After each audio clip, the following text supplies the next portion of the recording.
சட்டமன்றத்தின் மரியாதையை காக்கும் காவலர் உயர் திரு சபாநாயகர் திரு அப்பாவு ஐயா அவர்களை கல்விக்காக PT செல்வகுமார் ஐயா நிறைய விஷயங்கள் செய்ததற்காக வாழ்த்துரை வழங்க அன்போடு மேடை கழிக்கிறேன். என்னுடைய அன்பிற்கும் பாசத்திற்குரிய என்னுடைய உறவினர் அருமை தம்பி PT செல்வகுமார் அவர்கள் பல பணிகளை செய்திருந்தாலும் பள்ளிக்கு செய்த பணிகள் குறித்து ஒரு பாராட்டு விழா நிகழ்ச்சிக்கு ஏற்பாடு செய்து அதற்கு என்னை அழைத்து பெருமை சேர்த்திருக்கின்ற அன்பிற்குரிய தம்பி PT செல்வகுமார் அவர்களே, நிகழ்ச்சிக்கு வருகை தந்திருக்கின்ற நம்முடைய கலை உலகினுடைய ஜாம்பவான்களாக இருக்கின்ற அன்பிற்குரிய நம்முடைய நெல்லை மாவட்டத்தைச் சேர்ந்த தம்பி இயக்குனர் விக்ரம் அவர்களே, நம்முடைய கோவை மாவட்டத்தைச் சேர்ந்த நம்முடைய எம்ஜிஆர் என்றாலே வாரிசு என்றால் அவர்தான் பாக்கியராஜ் தான் என்று சொல்லுகின்ற அளவுக்கு இயக்குனரும் நடிகருமாக இருக்கின்ற அன்பிற்குரிய அருமை சகோதரர் பாக்கியராஜ் அவர்களே, உண்மையை உள்ளபடியே சொல்ல வேண்டுமென்றால் தைரியமாக நெஞ்சை நிமிர்த்தி யாருக்கும் அஞ்சாமல் ஒரு பத்திரிகை தர்மம் என்று சொன்னால் அது நக்கீரன் தர்மம்தான். என் தம்பி கோபால் தான். அன்பிற்குரிய என்னுடைய குடும்ப நண்பர் கோபால் அவர்களே, தேவயானி அம்மா சினிமாவில் தான் பார்த்துருக்கேன். ஒரு சக்கரை பொங்கலுக்கு 10 நாளைக்கு முன்னால் நம்ம பகுதிக்கு வந்திருந்தாங்க. அதுவும் தம்பி செல்வகுமார் தான். 3006 பானை, 3006 பெண்கள் சமையல் பொங்கல், அந்த ஒரு பெரிய சமத்துவ பொங்கலிட்டு அவ்வளோ பேருக்கும் துணிமணி என்னென்ன உண்டோ அவ்வளவும் கொடுத்து எப்படி தான் செய்வாரோ தெரியாது கடற்கரையில் கொண்டு ஏற்பாடு செய்து அந்த அம்மாவை கூப்பிட்டு வந்தாங்க. நான் அன்னைக்கு தான் பார்த்தேன். அவ்வளோ எளிமையாட்டு நம்ம தமிழ்நாட்டில் பிறந்திருந்தா கூட அவ்வளோ தமிழ் பேச முடியும். அப்படி இனிமையாக தமிழ் பேசக்கூடிய இந்த நிகழ்ச்சியை குத்துவிளக்கு ஏற்றி துவக்கி வைத்த சகோதரி தேவயானி, தம்பி ராஜசேகர் கதிரேசன், எங்களோடு வருகை தந்திருக்கின்ற அன்பு தம்பி சித்தி கணபதி உட்பட நம்முடைய PT செல்வகுமாருடைய துணைவியார், மருமகள், மாமா உட்பட வருகை தந்திருக்கின்ற சகோதரிகள் அனைவருக்கும் இந்த நல்ல வேளையிலே என்னுடைய அன்பான வணக்கத்தை தெரிவித்துக் கொள்கின்றேன். தம்பி 4 மணிக்கு வர சொன்னாங்க. சட்டமன்றம் 4 மணிக்கு தான் முடியுது. தம்பி நான் வீட்டுக்கு போயிட்டு வந்துருந்தேனே, இல்லை அதை சொல்லியே இருக்கப்படா உடனே வந்திருக்கேன்ட்டாங்க. எனக்கு வந்து ஏன்னா இந்த திரையுலகினரை பார்த்த உடனே எனக்கு இவ்வளோ பெரிய ஜாம்பவான பக்கத்தில் நம்ம ஒரு சாதாரண ஆளை தலைமை ஏற்க சொல்லியிருக்காங்களேன்னு நான் நினச்சேன். ஏன்னா என் தம்பி சினி ஃபீல்டில் தான் வழக்கறிஞராக போனாங்க. நான் வழக்கறிஞர் பணிக்கு போகலைன்னாங்க. பெங்களூரில் படித்தா வழக்கறிஞர் பணிக்கு போக முடியுமா? பேர்க்கம்ட்டாங்க. எனக்கு தெரியாது.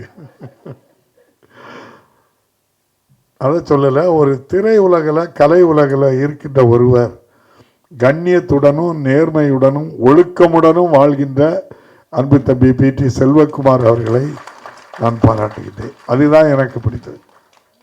அவருடைய எண்ணம் யாருக்கு உதவி செய்யலாம், பெருந்தலைவர் காமராஜருடைய வழியில் பள்ளிகளுக்கு என்ன செய்யலான்னு கேட்டால் இல்லை என்று சொல்லாது உடனே செய்து கொடுத்துருவாங்க. கன்னியாகுமரி திருநெல்வேலி மாவட்டத்தில் எனக்கு பார்த்த இடங்கள் நிறைய தெரியும். எனக்கு வல்லான் விலை, பொட்டல் விலை, இலந்த விலை, பறக்க, மணக்குடி, கோவளம் போய் பாருங்கள். என் தம்பி அவ்வளவு கலையரங்கம் அங்கே கட்டி வச்சுருப்பாங்க. பள்ளிக்கூடத்துக்கு ஆண்டுதோறும் பல நிகழ்வுகள் நடக்கும் அந்த கலையரங்கத்தில். அப்பப்போ ஷெட்டு போடுவாங்க. அதுக்கு நிரந்தரமாட்டு ஒரு கலையரங்கம் கட்டி கொடுத்தா ஆண்டு முழுவதும் பல நிகழ்வுகள் அந்த பள்ளியில் நடக்கும்.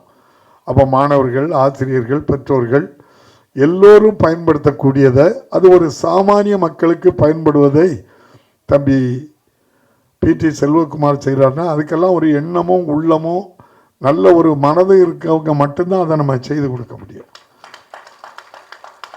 அதோடு மட்டுமல்ல, இது கலையரங்கம் கட்டுறாருன்னா பள்ளிக்கு கட்டிடம் கட்டி கொடுக்காரு. கலையரங்கம், லீபுரம் எல்லாமே அரசு பள்ளி.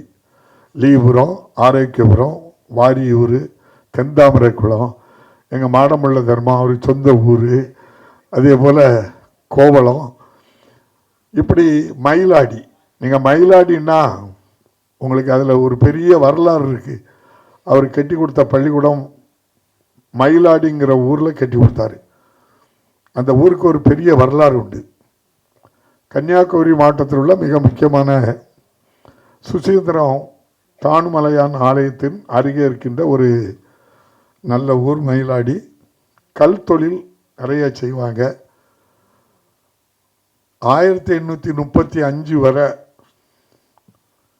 இந்த மேடையில் இருக்கவங்க எல்லாருமே யாருமே பள்ளிக்கூடம் பக்கம் தெருவுக்கே போக முடியாது.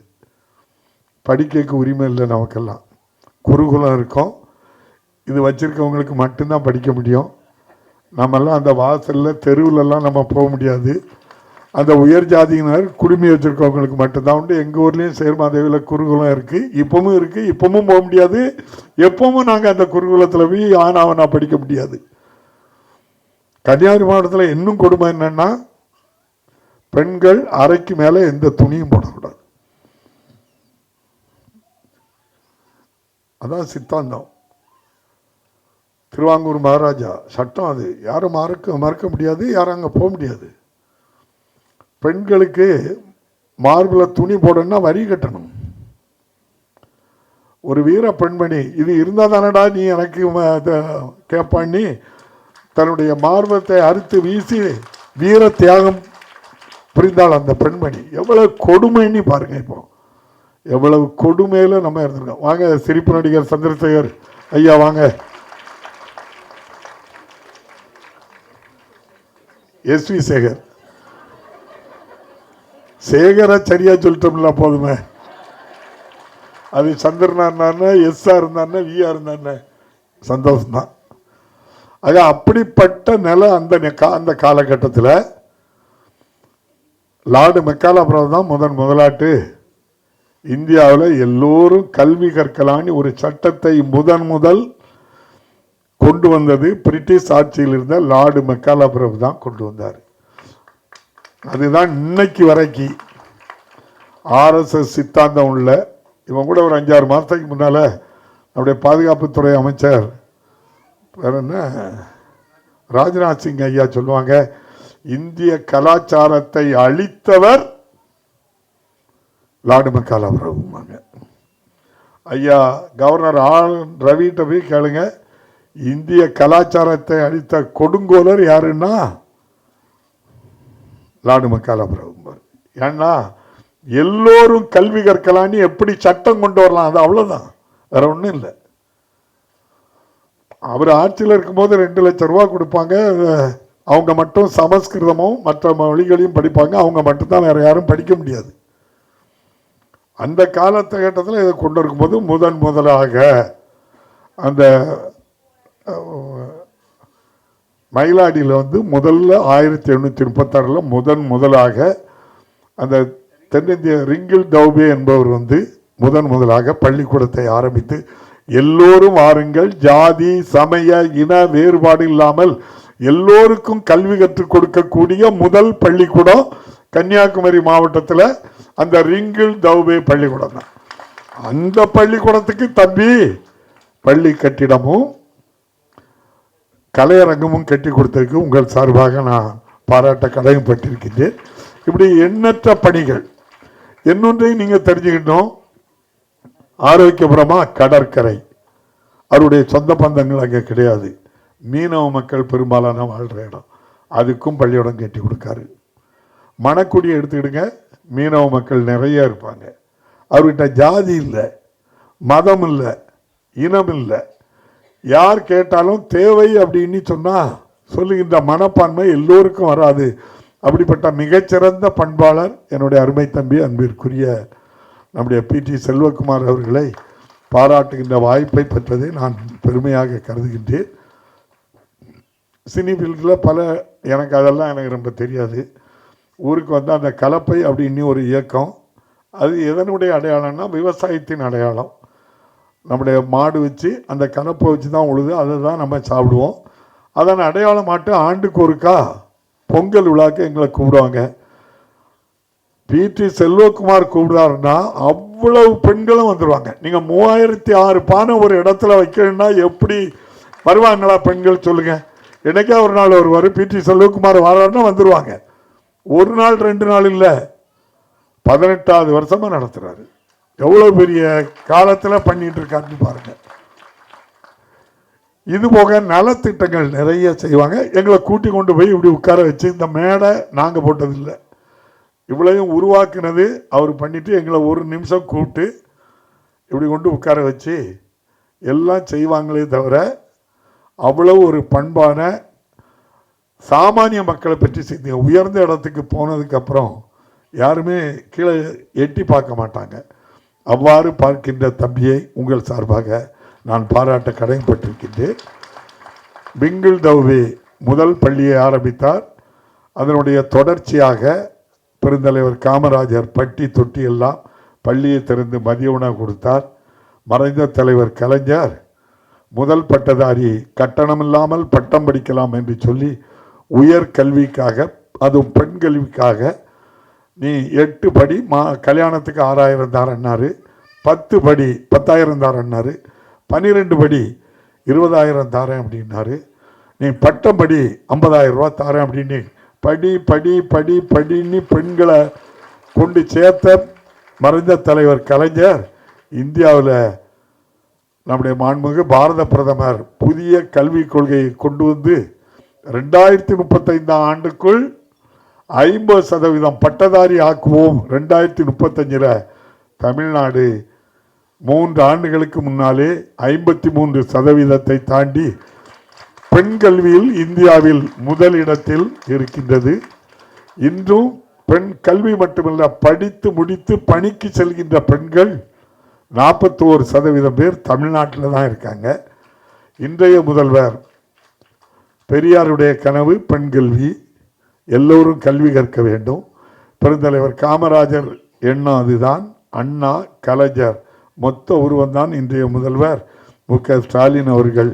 காலை சிற்றுண்டியையும் கொடுத்து 12 படித்து முடித்து பட்டம் படிக்க செல்கின்ற மாணவ மாணவிகளுக்கு மாதம் 1000 ரூபாய் வழங்கி படி படி படி என்று சொல்லி, இங்கே இருக்கின்ற ஜாம்பவான்களுக்கு தெரியும், உலகின் பல பகுதிகளுக்கு சென்று நீங்கள் எந்த மாநிலத்திலிருந்து வந்திருக்கீங்கன்னு கேட்டால் ஆந்திரா, கர்நாடகா, ராஜஸ்தான், மத்திய பிரதேசம், உத்தரப்பிரதேசம் என்று நீங்கள் பார்த்தீர்களானால் உயர் வகுப்பினர் மட்டும்தான் வெளிநாடுகளுக்கு படித்து முடித்து வேலைக்கு வந்திருப்பாங்க. தமிழ்நாட்டை சேர்ந்தவர்கள் மட்டும்தான். எல்லா சமுதாயத்தை சேர்ந்தவர்களும் உலகம் முழுவதும் இன்று பணிக்கு படித்து சென்றிருக்கிறார்கள் என்றால் அது தமிழ்நாடு தான்.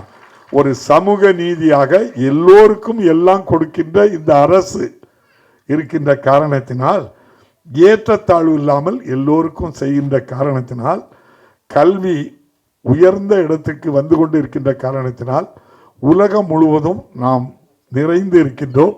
ஆகவேதான் நம்முடைய தமிழையும் தமிழ்நாட்டையும் பாதுகாக்க வேண்டிய கட்டாயமும் இப்போது இருக்கின்றது.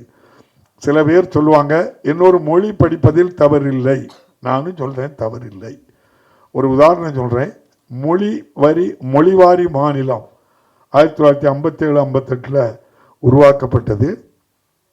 தமிழ் பேசுகிறவங்க தமிழர், மலையாளம் பேசுகிறவங்க கேரளா, தெலுங்கு பேசுகிறவங்க ஆந்திரா, கன்னடம் பேசுகிறவங்க கன்னடம், ஒரியா பேசுகிறவங்க அவங்க, ராஜஸ்தானி பேசுகிறவங்க ராஜஸ்தானி மொழிவாரி மாநிலமாக பிரித்த போது 18% பேர் இந்தி பேசுகின்றவர்கள் இருந்தார்கள். 82% பேர் ராஜஸ்தானி மொழியை பேசினார்கள். இப்போது அங்கே சென்று பாருங்கள், 12% பேர் ராஜஸ்தானி மொழி பேசுகின்றார்கள். மீதி அனைவரும் இந்தி மொழி பேசுகின்றார்கள். இதற்காகத்தான் நம்மகிட்டையும் நாக்கில் தேனை தடவி நம்மளை கட் பண்ணதுக்காக இன்னொரு மொழியை தானே படிக்க சொல்லிட்டோம் அப்படிங்காங்க. அந்த மொழி பேசவங்க கிட்டத்தட்ட 1 கோடி பேர் தமிழ்நாட்டில் பணியில் இருக்கின்றார்கள், சாதாரண பணியில் இருக்கின்றார்கள்.